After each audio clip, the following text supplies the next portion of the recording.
नमस्कार। हमारा आज का टॉपिक है सेक्स डिटर्मिनेशन या लिंग निर्धारण। इस पूरे लेसन को हम 2 वीडियोस में कवर करेंगे। तो आज इसका सेक्स डिटर्मिनेशन का पार्ट 1 वीडियो स्टडी करते हैं। लैंगिक रूप से प्रजनन करने वाले प्राणियों को 2 समूह में बांटा जा सकता है, जिनमें एक लिंगी कहलाते हैं तथा दूसरे द्विलिंगी कहलाते हैं। इंग्लिश में हम इनको डायोसिस तथा मोनोसिस कहते हैं।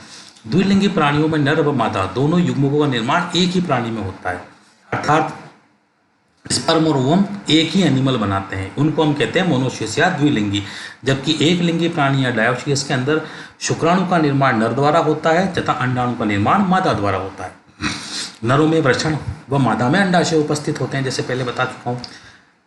जनन कोशिकाएं, प्रजनन अंग, ये सब प्राइमरी सेक्सुअल कैरेक्टर्स हैं। नर के अंदर जो प्रजनन अंग पाए जाते हैं और मादा के अंदर अलग प्रजनन अंग पाए जाते हैं। तो ये सब प्राइमरी सेक्सुअल कैरेक्टर्स या प्राथमिक लैंगिक लक्षण कहलाते हैं। इसके अलावा नर व मादा एक दूसरे से कायिक लक्षणों में डिफरेंट होते हैं, जिन्हें द्वितीयक लैंगिक लक्षण या सेकेंडरी सेक्सुअल कैरेक्टर्स कहते हैं। जैसे कि मादाओं की आवाज़ पतली होती है, नरों की आवाज़ भारी होती है। दोनों ही लिंगों के अंदर फैट डिपोजिशन अलग अलग प्रकार से होता है, बालों का प्रतिरूप अलग अलग प्रकार से होता है। तो ये सब सेकेंडरी सेक्सुअल कैरेक्टर्स कहलाते हैं।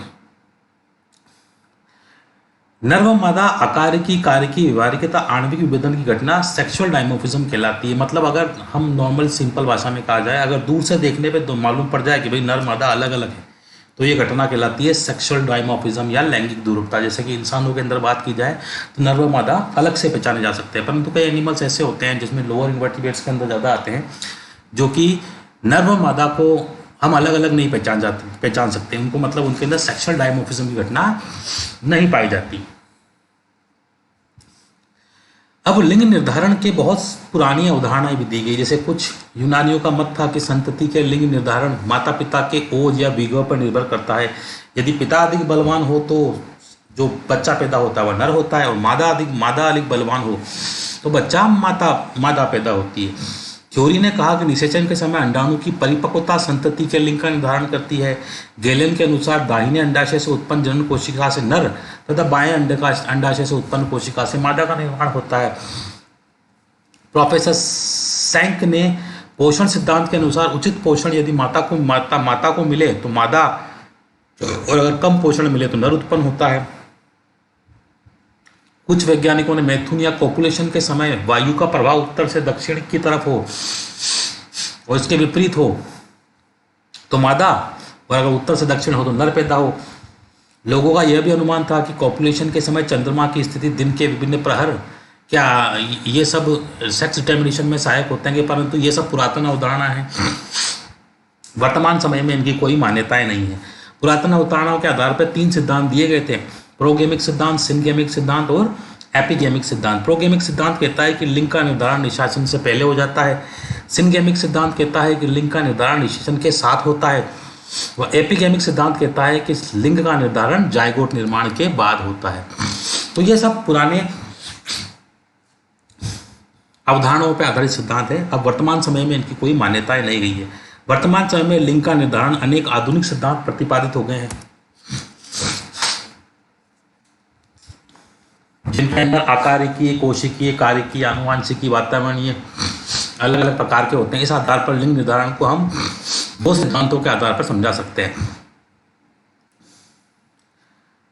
पहला, इसके कुछ सिद्धांत दिए गए, जैसे लिंग निर्धारण का गुणसूत्रीय सिद्धांत, वातावरणीय लिंग निर्धारण सिद्धांत, हार्मोन द्वारा लिंग निर्धारण सिद्धांत, मेटाबॉलिज्म द्वारा सेक्स डिटर्मिनेशन और पैरासाइट द्वारा सेक्स डिटर्मिनेशन। तो इसमें सबसे पहला सिद्धांत है लिंग निर्धारण का गुणसूत्रीय सिद्धांत या chromosomal theory of sex determination. इस सिद्धांत का प्रतिपादन के स्टीवेंस ने किया था तथा ब्रिजेस एवं गोल्डस्मिथ ने इसका समर्थन किया। इस सिद्धांत के अनुसार प्राणी में 2 गुणसूत्र समूह पाए जाते हैं। पहला गुणसूत्र समूह को हम कहते हैं कायिक गुणसूत्र या ऑटोसोम्स। ये गुणसूत्र प्राणियों के कायिक गुणों या सोमेटिक कैरेक्टर्स के प्रति रिस्पॉन्सिबल होते हैं। दूसरे प्रकार के जो गुणसूत्र होते हैं वो कहलाते हैं सेक्स क्रोमोसोम या एलोसोम। ये गुणसूत्र प्राणियों के लैंगिक गुणों के लिए उत्तरदायी होते हैं। लिंग गुणसूत्र भी 2 प्रकार के होते हैं, इनको एक्स तथा वाई कहा जा सकता है। ये दोनों गुणसूत्र आकार आकृति में अलग अलग होते हैं। एक्स गुणसूत्र में यूक्रोमेटिन अधिक होता है तथा हेटेरोक्रोमेटिन कम होता है, जबकि वाई गुणसूत्र में इसका अपोजिट होता है, यूक्रोमेटिन कम व हेटेरोक्रोमेटिन ज़्यादा होता है।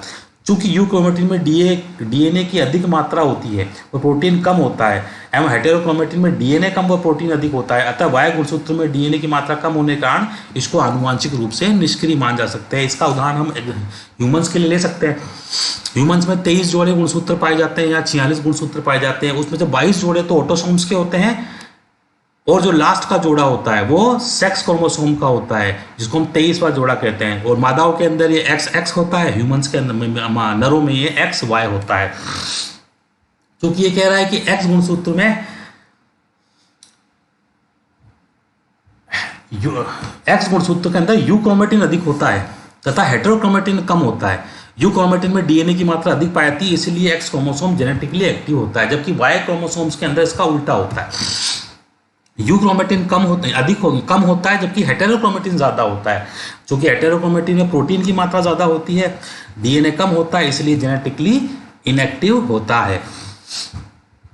अब लिंग निर्धारण के गुणसूत्रीय सिद्धांत की व्याख्या भी अलग अलग इसके सब थ्योरीज या उप सिद्धांत दिए गए, जिनमें सबसे पहला है जैसे कि असमान युग्मकों का सिद्धांत, जीन संतुलन का सिद्धांत, मात्रात्मक का सिद्धांत, अगुणित द्विगुणित क्रिया विधि, gynandromorph, monofactorial sex determination and cytological basis of sex determination. तो सबसे पहला इसमें लेते हैं असमान युग्मकों का सिद्धांत या थ्योरी ऑफ हेटेरोगैमीट्स। इस सिद्धांत का प्रतिपादन कोरेंस ने किया 1906 के। इसके अनुसार प्रत्येक लिंग द्वारा 2 प्रकार के युग्मकों का निर्माण होता है एवं निषेचन के पश्चात प्रत्येक युग्म लिंग का निर्धारण करते हैं। इस आधार पर लिंग निर्धारण की 3 विधियां पाई जाती है, XY मेथड, X0 मेथड तथा ZW मेथड। यह सिद्धांत कहता है कि हर लिंग 2 प्रकार के युग्मकों का निर्माण करता है। जैसे इंसानों की बात की जाए तो मादाएं के लिंग गुणसूत्र X और X और नरों द्वारा X और Y प्रकार के युग्मकों का निर्माण किया जाता है तथा यही आगे जाके लिंग का निर्धारण करते हैं। इसकी भी 3 विधियां बताई गई है, XY method, X0 method and ZW method. सबसे पहले हम लेते हैं XY मेथड। इस विधि द्वारा लिंग निर्धारण का अध्ययन सबसे पहले विल्सन ने किया था, जिसने लाइजियस नामक एक कीड़ा होता है, दुग्ध खरपतवार कीड़ा होता है, उसके ऊपर इसका एक्सपेरिमेंट किया, इसलिए इसको हम लाइजियस विधि भी कहते हैं। इसमें लिंग निर्धारण X तथा Y गुणसूत्रों के द्वारा होता है। इस प्रकार का लिंग निर्धारण के अगर एग्जाम्पल लिया जाए, सबसे पहले मैंने बताया था ह्यूमंस के अंदर ड्रोसोफिला में और प्लांट्स के अंदर मेलेंड्रियम नामक पौधे के अंदर होता है। ह्यूमंस के अंदर जैसे मैं एग्जाम्पल बता ही चुका हूँ, 22 जोड़े गुणसूत्र ऑटोसोम्स होते हैं और 23वां जोड़ा गुणसूत्र एलोसोम्स होता है या लिंक क्रोमोसोम्स होता है। नरों के अंदर वो XY होता है, मादाओं के अंदर XX होता है, मतलब मादा XX सम युग्मनजी होती है, होमोजाइगस होती है तथा नर XY होने के कारण विषम युग्मनजी या हेटेरोजाइगस होते हैं। अब अगर इसका दूसरा उदाहरण है ड्रोसोफिला में भी 4 जोड़ी टोटल क्रोमोसोम्स पाए जाते हैं, जिसमें से 3 जोड़ी तो होते हैं ऑटोसोम्स और 1 जोड़ी कहलाता है एलोसोम्स। मादाओं के अंदर क्या होता है, 3 जोड़ी ऑटोसोम्स प्लस XX। नरों के अंदर क्या होता है, 3 जोड़ी ऑटोसोम्स प्लस XY। बिल्कुल ह्यूमन जैसी पोजीशन ही होती है, परंतु उस बस उनके अंदर क्रोमोसोम्स की संख्या कम पाई जाती है। तो ये इसका उदाहरण ड्रोसोफिला का हुआ। ह्यूमंस के ड्रोसोफिला में लिंग निर्धारण का भी बात की जाए तो ड्रोसोफिला मैंने समझाया अभी थोड़ी देर पहले कि 4 जोड़ी क्रोमोसोम्स पाए जाते हैं, उनमें से 1 जोड़ी सेक्स क्रोमोसोम होता है, 3 जोड़ी ऑटोसोम्स होता है। नरों में ये 3A प्लस XY तथा मादा में 3A प्लस XX प्रकार होता है। ये ड्रोसोफिला का उदाहरण है। अब मनुष्यों में लिंग निर्धारण में आपको समझा चुका हूं, मनुष्यों में 46 गुणसूत्र पाए जाते हैं, मतलब 23 जोड़े पाए जाते हैं।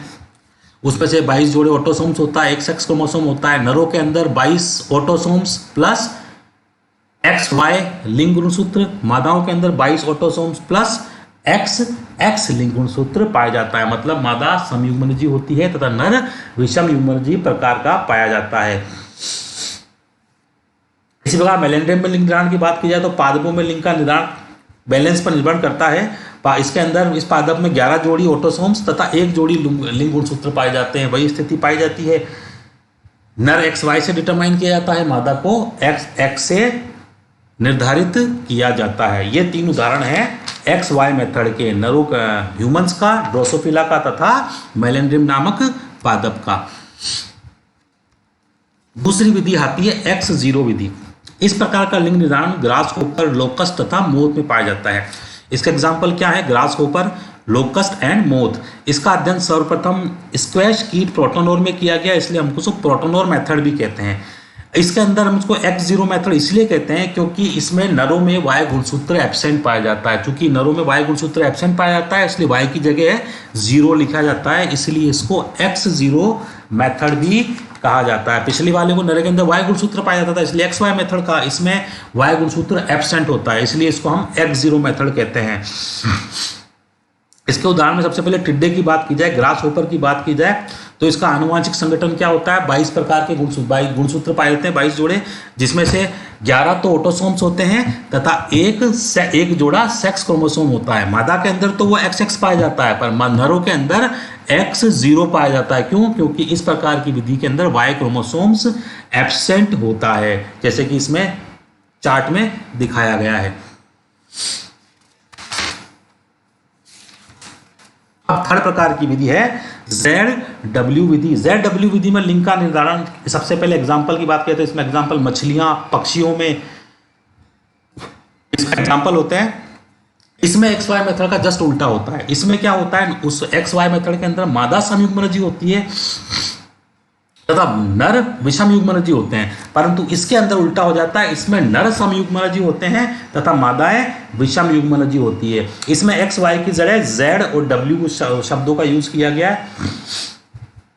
सबसे बढ़िया इसका उदाहरण लिया गया कबूतर से दिया गया है। कबूतर के अंदर जो मेल होता है, जैसे चार्ट में दिखाया गया, कबूतर में 40 जोड़े क्रोमोसोम पाए जाते हैं। मेल जो होता है 39 तो ऑटोसोम्स पाए जाते हैं, ऑटोसोम्स के जोड़े पाए जाते हैं, प्लस 1 सेक्स क्रोमोसोम का पाया जाता है, जिसको हम ZZ से रिप्रेजेंट कर रहे हैं। हमने बता सका हूं पहले कि इस विधि के अंदर नर समयुग्मनजी होता है। फीमेल के अंदर जस्ट उल्टा होता है, 39 ऑटोसोम्स पाए जाते हैं तथा 1 विषमयुग्मनजी मादा के अंदर Z और W क्रोमोसोम्स पाए जाते हैं, जो भी 2 प्रकार के युग्मकों का निर्माण करते हैं, जो आगे जाके लिंग का निर्धारण करते हैं।